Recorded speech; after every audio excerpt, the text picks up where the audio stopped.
Hello and welcome to the MyClayCo studio. My name is Carla and today I'm going to be taking you through how to do faux ceramics with your polymer clay. So ceramics are beautiful, and with all the different types of glazes you can put on the top, they're simply gorgeous, but sometimes a little bit too heavy to wear as something like earrings.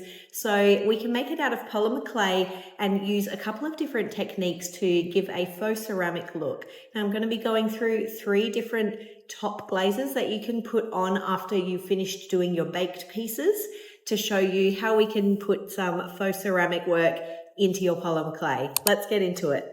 So I'm going to be putting like a ceramic glaze effect on these baked pieces.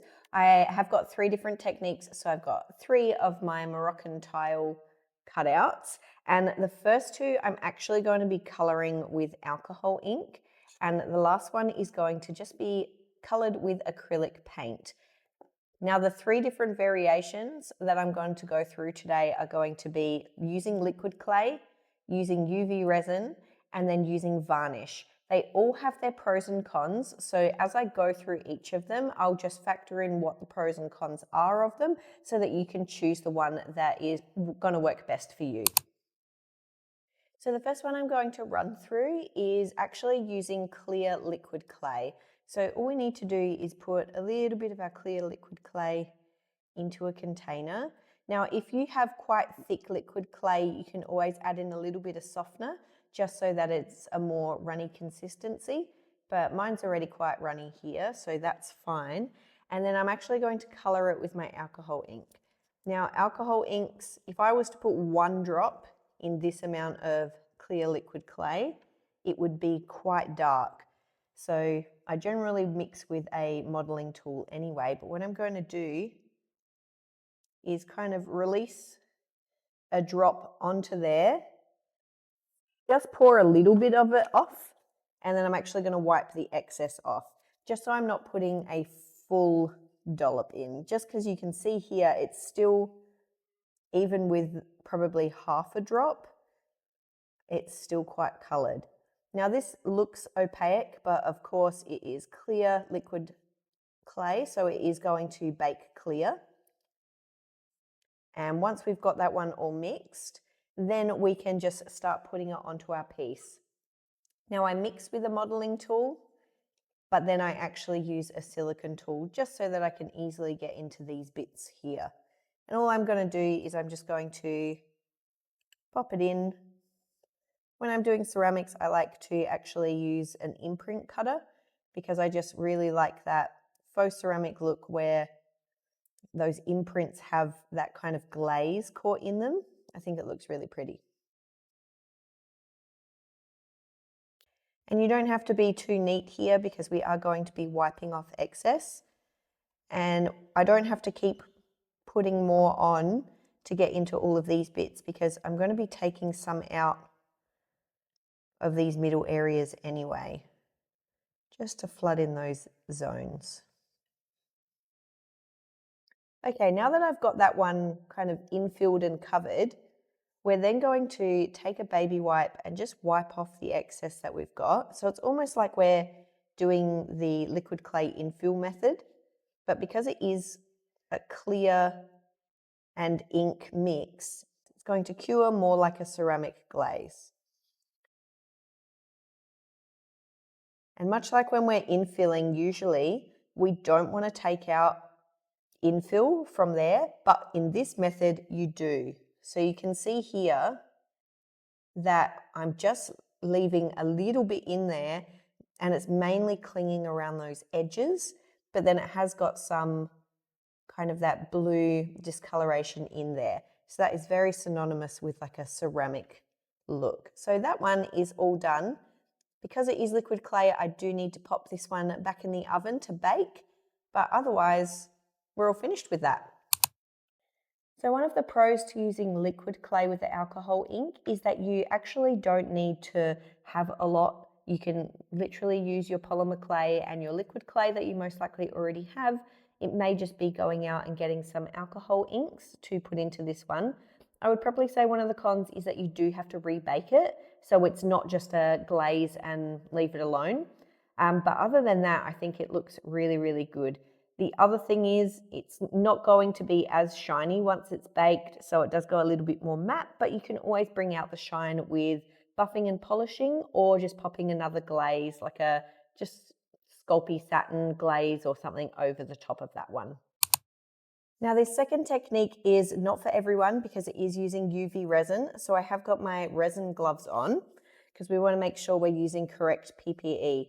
Now with UV resin, you generally do cure under a UV lamp, but if you don't have that, you can actually sit it in a sunny windowsill and just make sure that it's getting plenty of UV from the sun, generally for 24, 48 hours until it's cured, but sometimes that can gather fluff. So generally the lamp is safest, but if you didn't want to fork out for more equipment, if you didn't already have it, then you could sit it in the windowsill. So I'm just going to be popping a little bit of resin in here. And then again, I've got my metal modeling tool and I'm going to put a little bit of my ink in. And again, not the whole amount. I wipe that one off and then mix. You can do this method with paint as well, but the acrylic paint can sometimes ball up in your resin and won't give a nice finish. So the safest way is to add the alcohol ink. So again, all we do is we fill it in and then wipe off the excess before curing.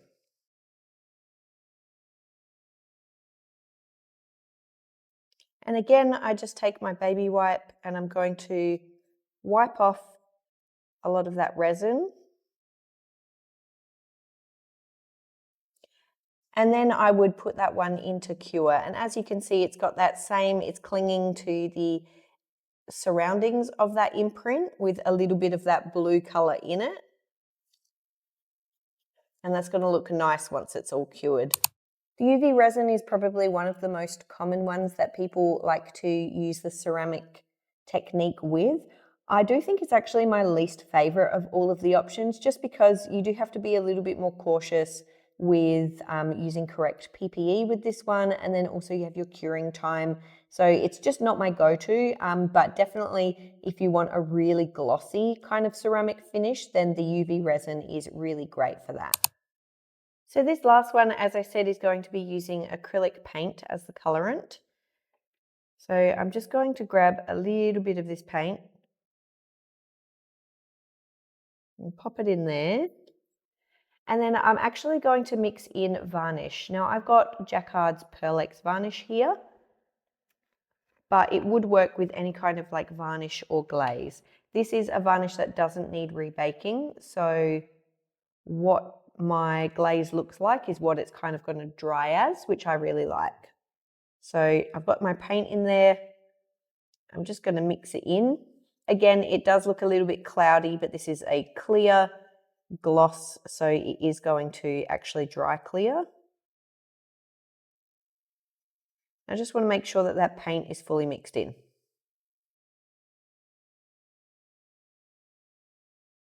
Okay, now that the paint is mixed in, we can go ahead and do the same and pop it onto our piece. Now this method is a little bit runnier than the other two, so if you didn't want to do an infill faux ceramic and you wanted to do just like a top glaze faux ceramic, it might run a little bit more than the other two options, and that's why I say it's always good just to know what your options are, know what the pros and cons are, and then go from there. Okay, so now that that one is covered, I just take the excess off, making sure to actually take some of it out of that infill area. And if you are ever to take too much out, you can always go back and backfill it. So I might want to add a little bit more down here. So all I do is just take the tiniest amount and drop it in. And then again, if you think it's got too much, you can go back in and take it out. Like this little dot here, I might take some out.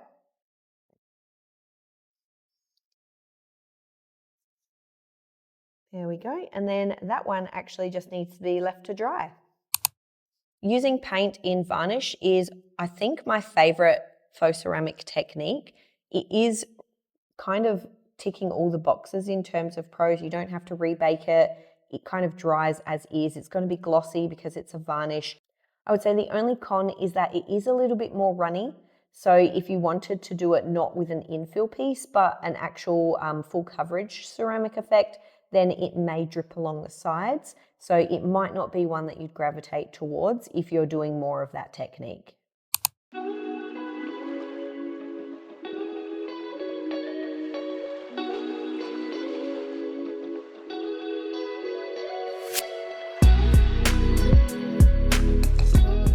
Well, we hope you enjoyed the video today and that you possibly learned something new about one of the styles of faux ceramic technique that I demonstrated in our polymer clay tutorial today.